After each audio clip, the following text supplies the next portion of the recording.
Fokotany telo Somandroso akarenana ary Antoetra ao amin'ny commune ambanivohitra Antoetra no mivelona amin'ny famokarana tantely. Ho fanatsarana ny kalitaon'ny tantely izay vokarin'ny reto tantsaha ireto ary dia nomen'ny ministera ny fambolena sy ny fiompiana fiofanana izy ireo mba hamaty azy amin'izany velotena izany. Eo ihany koa ny fizarana toka tantely ho an'ireo mivondrona ao anatin'ny fikambanan'ny mpiompy.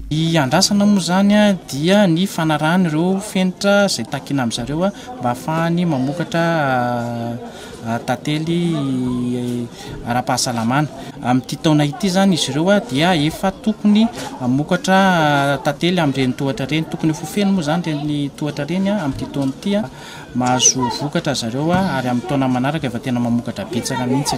Ny volana Jona ka hatramin'ny volana Oktobra no fotoana fiakaran'ny tantely aty Antoetra. Teo aloha tamin'ny vatatantely nentim-paharazana dia tantely 2 litatra isaky ny vata no azo.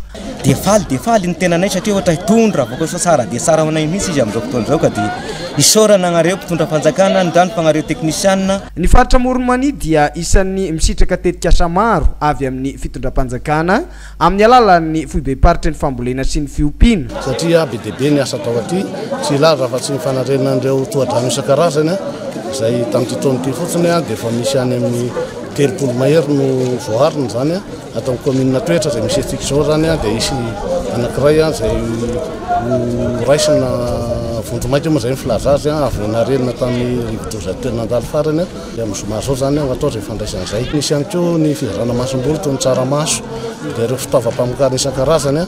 Akoatra ity fizarana toka tantely teto amin'ny commune Antoetra ity moa dia akoho gasy 200 isa ihany koa no nomena ny tantsaha tao amin'ny commune Ambatofitorahana ka samy nahazo 5 isany izy ireo.